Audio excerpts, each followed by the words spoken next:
പുതിയൊരു വീഡിയോയിലേക്ക് എല്ലാവർക്കും സ്വാഗതം. ഇന്ന് ഞാനിവിടെ ഉണ്ടാക്കാൻ പോകുന്നത് പിസ്സയാണ്. കുട്ടികൾക്കൊക്കെ ഒരുപാട് ഇഷ്ടമുള്ള പിസ്സ. അത് നമുക്ക് വീട്ടിലുള്ള കുറഞ്ഞ ഇൻഗ്രീഡിയൻറ്റ് കൊണ്ട് നല്ല ടേസ്റ്റി ആയിട്ടുള്ള പിസ്സ തയ്യാറാക്കിയെടുക്കാം. അപ്പോൾ അതിനുവേണ്ടി ഞാനൊരു ക്യാബേജ് അരിഞ്ഞുകൊണ്ടിരിക്കുകയാണ്. അപ്പോൾ ഞാനിവിടെ കുറച്ച് മാത്രമേ എടുക്കുന്നുള്ളൂ, ഒരു 2 കൈപ്പിടി അളവിൽ. അത് നമുക്കൊന്ന് ചെറുതായിട്ടൊന്ന് നീളത്തിൽ അരിഞ്ഞിട്ട് ഒന്ന് ചോപ്പ് ചെയ്തെടുക്കാം. ചോപ്പർ ഉണ്ടെങ്കിൽ അതായിരിക്കും ബെറ്റർ. പിന്നെ വീഡിയോ കണ്ടിരിക്കുന്ന ആരെങ്കിലും സബ്സ്ക്രൈബ് ചെയ്യാതെ കാണുന്നുണ്ടെങ്കിൽ ഒന്ന് സബ്സ്ക്രൈബ് ചെയ്ത് സപ്പോർട്ട് ചെയ്യണേ. അതേപോലെ വീഡിയോ ഇഷ്ടപ്പെട്ടാലൊന്ന് ലൈക്ക് ചെയ്യാനും മറന്നു പോരുത് കേട്ടോ.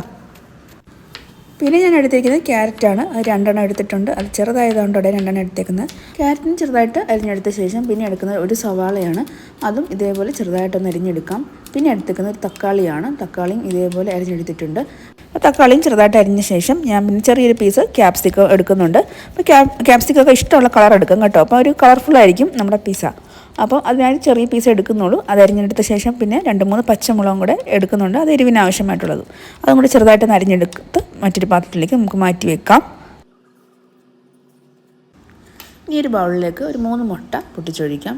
2-3 എടുക്കാം കേട്ടോ. ഞാൻ ഇവിടെ 3 എടുത്തിട്ടുണ്ട്. നമ്മൾ അരിഞ്ഞ് വെച്ച ആ പച്ചക്കറിയുടെ അളവിന് വേണം എടുക്കാൻ. അപ്പോൾ കുറച്ച് കൂടുതലുണ്ടെങ്കിൽ ഇതിൽ കൂടുതൽ മുട്ട എടുക്കണം കേട്ടോ. അപ്പോൾ ഞാനൊരു 3 മുട്ടയാണ് എടുത്തേക്കുന്നത്. അത് നന്നായിട്ടൊന്ന് ബീറ്റ് ചെയ്തെടുക്കാം. ബീറ്റ് ചെയ്യുന്നതിനോടൊപ്പം തന്നെ ഒരു 1/2 കപ്പ് പാലും കൂടെ ഞാൻ ചേർത്ത് കൊടുക്കുന്നുണ്ട്. അതും കൂടെ ചേർത്ത് നന്നായിട്ടൊന്ന് അടിച്ചെടുക്കാം.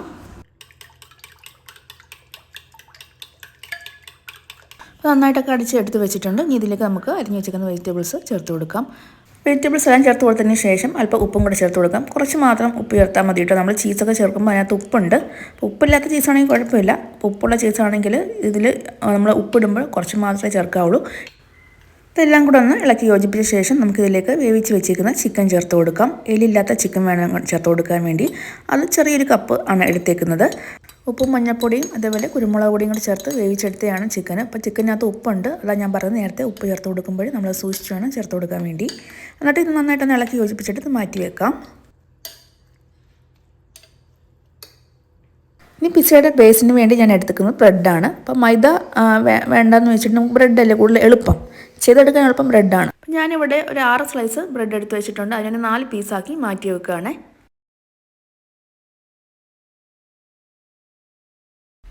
ഇനി പിസ്സ തയ്യാറാക്കാൻ വേണ്ടി ഞാനൊരു പാൻ ചൂടാക്കാൻ വെച്ചിട്ടുണ്ട്. നമുക്ക് ആവശ്യമുള്ള വലുപ്പത്തിൽ പാൻ എടുക്കുക കേട്ടോ.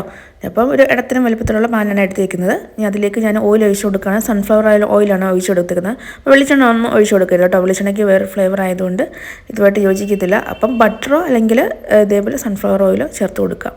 ഞാൻ 2 സ്പൂൺ ഓയിൽ ഒഴിച്ച് കൊടുത്തിട്ടുണ്ട്.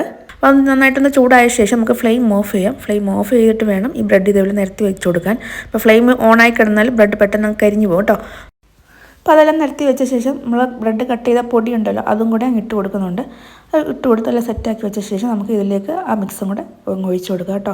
എല്ലായിടും ഒരേപോലെ ആകത്തക്ക രീതിയിലങ്ങ് ഒഴിച്ച് കൊടുക്കാം. എന്നിട്ട് സ്പൂൺ കൊണ്ട് നന്നായിട്ടൊന്ന് നിരത്തി എല്ലാ ഭാഗവും ഒരേ ലെവലാക്കി വെക്കുന്ന രീതിയിലൊന്ന് ചെയ്തെടുക്കാം. അപ്പോൾ ബ്രെഡ് പൊടിച്ചിട്ടും ഇതേപോലെ ചെയ്യാം. പക്ഷേ കുക്കിംഗ് ടൈം ഒരുപാട് എടുക്കും കേട്ടോ. ഒരുപാട് സമയം എടുക്കുക കുക്ക് ചെയ്തെടുക്കാൻ വേണ്ടി. അപ്പോൾ ഇതേപോലെ പീസാക്കി വെച്ചെന്നാൽ നമുക്ക് ഒരു 10-20 മിനിറ്റ് കൊണ്ട് 20 അല്ലെങ്കിൽ 25 മിനിറ്റ് കൊണ്ട് നമുക്ക് കുക്ക് ചെയ്തെടുക്കാവുന്നതാണ്.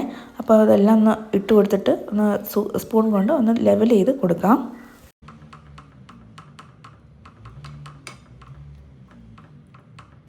അപ്പോൾ എല്ലായിടും ഒന്ന് ലെവൽ ചെയ്ത ശേഷം നമുക്ക് സ്പൂൺ കൊണ്ട് ചെറുതായിട്ടൊന്ന് പ്രസ് ചെയ്ത് കൊടുക്കുക. അപ്പോൾ വെജിറ്റബിൾസ് എല്ലാം ബ്രെഡിലേക്ക് ഒന്ന് അമങ്ങിയിരുന്നോളും. അപ്പോൾ ഇങ്ങനെ സ്പൂൺ കൊണ്ടൊന്ന് സെറ്റാക്കി വെക്കുമ്പോൾ നമ്മൾ പിസ്സ കട്ട് ചെയ്യുന്ന സമയത്ത് വെജിറ്റബിൾസ് ഒന്നും ഇളകി പോകത്തില്ല. അപ്പം നന്നായിട്ട് നമുക്ക് മുറിച്ചെടുക്കാൻ പറ്റും. അപ്പോൾ ഇങ്ങനെയൊക്കെ സെറ്റാക്കി വെച്ചതിന് ശേഷം മാത്രമേ ഫ്ലെയിം ഓൺ ചെയ്യാവുള്ളൂ. ഓൺ ചെയ്യുമ്പോൾ നല്ല വലിയ തീയിൽ ഒരിക്കലും വെക്കരുത് കേട്ടോ.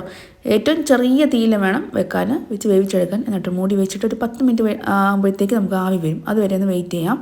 10 മിനിറ്റ് കഴിയുമ്പോൾ നന്നായിട്ട് ആവി വന്നതിന് ശേഷം നമുക്ക് ഇതിലേക്ക് ഒറിഗാനോ ഇട്ട് കൊടുക്കാം. ഒറിഗാനോ ഇല്ലെങ്കിൽ നമുക്ക് ഇതുണ്ടല്ലോ, പനിക്കുറുക്കയുടെ ഇല പിഴിഞ്ഞ് മാറ്റിയിട്ട് ആ ചണ്ടി ഉണ്ടല്ലോ, അതൊന്ന് ഫ്രൈ പാനിൽ നിന്ന് വറുത്തെടുക്കുമ്പോൾ കുറച്ച് ഒറിഗാനോ ഇട്ടു കേട്ടോ. ഞാൻ അങ്ങനെയാണ് എടുത്തത്. അപ്പോൾ നമുക്കിവിടെ അടുത്തൊന്നും സ്റ്റോറിലൊന്നും ഒറിഗാനോ കിട്ടത്തില്ല. പിന്നെ അതിൻ്റെ കൂടെ ടൊമാറ്റോ കെച്ചപ്പും കൂടെ ചേർക്കുന്നുണ്ട്. അത് 2 സ്പൂൺ ചേർത്ത് കൊടുക്കുക കേട്ടോ. അതും കൂടെ ചേർത്ത് നമുക്ക് ഒന്നുകൂടെ ഒന്ന് മൂടി വെച്ച് വേവിച്ചെടുക്കാം. ഒരു 10-20 മിനിറ്റ് ഒക്കെ ആകുമ്പോഴത്തേക്കും നമ്മുടെ പിസ്സ റെഡിയായി കിട്ടും കേട്ടോ. ഇനി ഇതിലേക്ക് നമുക്ക് ചേർക്കേണ്ടത് ചീസാണ്. അപ്പോൾ മസാല ചീസ് ഉണ്ടെങ്കിൽ അത് ചേർത്താൽ മതി. അതില്ലാത്തതുകൊണ്ട് സാധാ സ്ലൈസ് ചെയ്ത ചീസാണ് ഞാൻ ചേർത്ത് കൊടുക്കുന്നത്. അതൊന്ന് മുറിച്ചിട്ടാണ് ഇട്ട് കൊടുക്കുന്നത്. 2 സ്ലൈസാണ് ഒരു 4 പീസാക്കിയിട്ട് ഇട്ട് കൊടുത്തേക്കുന്നത്. അപ്പോൾ ചീസൊക്കെ നിരത്തി വെച്ചതിന് ശേഷം ഇതിൻ്റെ മുകളിലേക്ക് കുറച്ച് ക്രഷ്ഡ് ചില്ലി ഉണ്ടല്ലോ, അതും കൂടെ ഒന്ന് ഇട്ട് കൊടുക്കാം. അപ്പോൾ മുളകൊക്കെ അവരുടെ എരിവിന് ആവശ്യമായിട്ടുള്ളത് ഇട്ട് കൊടുക്കുക. ഇട്ട് കൊടുത്തതിന് ശേഷം നമുക്കിതൊന്ന് മൂടി വെക്കാം. മൂടി വെച്ചതിന് ശേഷം ചീസൊക്കെ ഒന്ന് മെൽറ്റ് ആകാൻ വരെ ഒന്ന് വെയിറ്റ് ചെയ്യാം. എന്നിട്ട് നമുക്ക് ഫ്ലെയിം ഓഫ് ചെയ്യാം കേട്ടോ.